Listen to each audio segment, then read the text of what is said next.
Hello everyone, welcome to শিলামণি lifestyle. আজকে আপনাদের সাথে যে রেসিপিটা শেয়ার করব সেটা হলো হোটেলের পেঁয়াজুর রেসিপি। পেঁয়াজু তৈরির ক্ষেত্রে মেন সমস্যা হচ্ছে ডাল বেটে নেওয়া। হোটেলগুলোতে অনেক বেশি পরিমাণের পেঁয়াজু তৈরি করে থাকে, তারা কিন্তু ডাল বেটে পেঁয়াজু তৈরি করে না। তারা আস্ত ডালের সাথে কিছু সিক্রেট ইনগ্রেডিয়েন্টস অ্যাড করে দিয়ে পেঁয়াজু তৈরি করে থাকে, আর তাদের পেঁয়াজুতে পেঁয়াজের পরিমাণটা বেশি থাকে, যার ফলে পেঁয়াজু খাওয়ার সময় পেঁয়াজের একটা মিষ্টি ফ্লেভার পাওয়া যায়। তাই তো তাদের পেঁয়াজু আমাদের ঘরের তৈরি পেঁয়াজু থেকে বেশি মজাদার হয়ে থাকে, আর অরিজিনাল পেঁয়াজুর টেস্টও পাওয়া যায়। আপনাদেরকে একটা পেঁয়াজু ভেঙে দেখাচ্ছি, দেখতে ও খেতে হুবাহু হোটেলের মতো, উপরে ক্রিস্পি আর ভিতরে একটু নরম।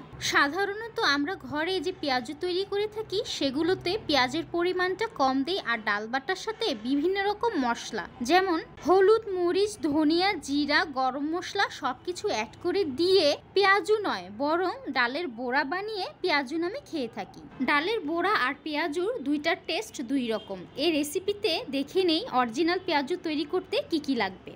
এই রেসিপিতে খেসারির ডালগুলোকে প্রথমত বেছে নেয়ার পর পানি দিয়ে ভালো করে ওয়াশ করে নিতে হবে। দেন ডালের মধ্যে পর্যাপ্ত পরিমাণ পানি দিয়ে সাথে অল্প পরিমাণ বেকিং সোডা অ্যাড করে দিয়ে 3 থেকে 4 ঘন্টার জন্য পানিতে ভিজিয়ে রাখবো, যেন ডালগুলো ভালো করে ফুলে ওঠে। আর যদি ডালগুলো পানিতে ভিজিয়ে নেওয়ার সময় বেকিং সোডা অ্যাড না করতে চান তাহলে আর একটু বেশি সময় ধরে ডালগুলোকে ভিজিয়ে রাখতে হবে। পেঁয়াজু তৈরির ক্ষেত্রে হোটেলগুলোতে যে স্পেশাল মশলাটা ইউজ করে সেটা হচ্ছে মাংসের মশলা অথবা রাঁধুনি সাতমিশালি। আমি এই রেসিপিটির জন্য রাঁধুনি সাতমিশালি নিয়েছি। এটার দামটাও কম, 5 টাকা দিয়ে একটা প্যাকেট পাওয়া যায়। আর মাংসের মশলার তুলনায় এই মশলা দিয়ে পেঁয়াজু তৈরি করলে পেঁয়াজুর টেস্টটাও অনেক ভালো হয়। এই রেসিপিতে কিন্তু ম্যাগি স্বাদে ম্যাজিক মশলাটা ইউজ করা যাবে না, সেটা ইউজ করলে এটা পাকোড়ার মতো টেস্ট হয়ে যাবে। আরও লাগবে অ্যাঙ্কর ডালের বেসন। হোটেলগুলোতে আলুর চপ, বেগুনি বানানোর ক্ষেত্রে তারা কিন্তু বুটের ডালের বেসন ব্যবহার করে না, তারা অ্যাঙ্কর ডালের বেসন ইউজ করে থাকে। এখানে যে কোনো ধরনের চালের গুঁড়ি নিলেই হবে, চালের গুঁড়ি আর বেসনটা সমপরিমাণ নিতে হবে। পেঁয়াজ কুচি নিয়েছি, পেঁয়াজ কুচির পরিমাণটা ডালগুলো ফুলে ওঠার পর যে পরিমাণ হয়েছে সে পরিমাণ পেঁয়াজ কুচি নিয়েছি। ঝালের জন্য এখানে কাঁচামরিচের কুচি ব্যবহার করব, কোনো রকম লাল মরিচের গুঁড়া ব্যবহার করব না। এই রেসিপিতে শুধুমাত্র বেকিং সোডা ইউজ করব, কোনো রকম বেকিং পাউডার ইউজ করব না। হোটেলের তৈরি পেঁয়াজুগুলোর মধ্যে লবণের পরিমাণ কম থাকে, তাই এই রেসিপিতে অল্প পরিমাণ লবণ, সামান্য পরিমাণ আদা রসুন পেস্ট আর জিরা গুঁড়া ইউজ করব। এখন পেঁয়াজু তৈরি করার জন্য পানিতে ভিজিয়ে রাখা ডালগুলোকে পানি দিয়ে ওয়াশ করে নেয়ার পর পানি ঝরিয়ে একটি বাটিতে নিয়ে নেব। দেন এর মধ্যে অ্যাঙ্কর ডালের বেসন, চালের গুঁড়ি, রাঁধুনি সাতমিশালি মশলা, লবণ, আদা রসুন, জিরা গুঁড়া, পেঁয়াজ কুচি অ্যাড করে দিয়ে সব কিছু ভালো করে মেখে নেব। এ পর্যায়ে কোনো রকম পানি ব্যবহার করব না, কারণ ডাল, চালের গুঁড়ি, বেসন, পেঁয়াজ যখন একত্রে এগুলো মেখে নেব তখন পেঁয়াজের থেকে এক্সট্রা পানি বের হয়ে এই মিশ্রণটা হালকা ভেজা ভেজা হয়ে আসবে।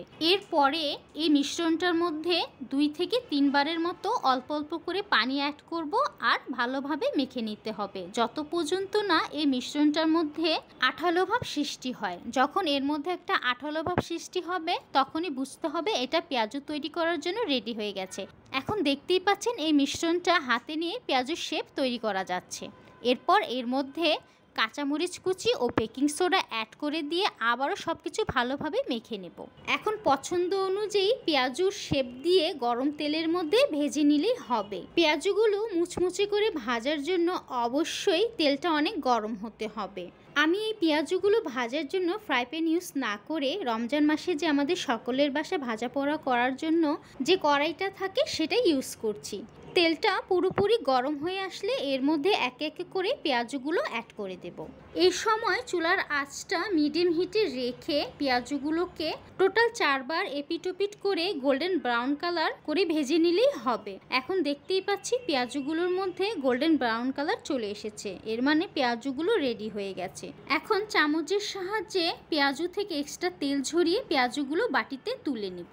খুব সহজেই ডাল বাটার ঝামেলা ছাড়া সিক্রেট ইনগ্রেডিয়েন্টস দিয়েই তৈরি হয়ে গেল হোটেলের রেসিপিতে পেঁয়াজু। এই পেঁয়াজুর টেস্টটা খুবই মজাদার। সবার কাছে রিকোয়েস্ট রইল এই রেসিপিটি হুবাহু ফলো করে বাসায় পেঁয়াজু তৈরি করে খেয়ে দেখবেন।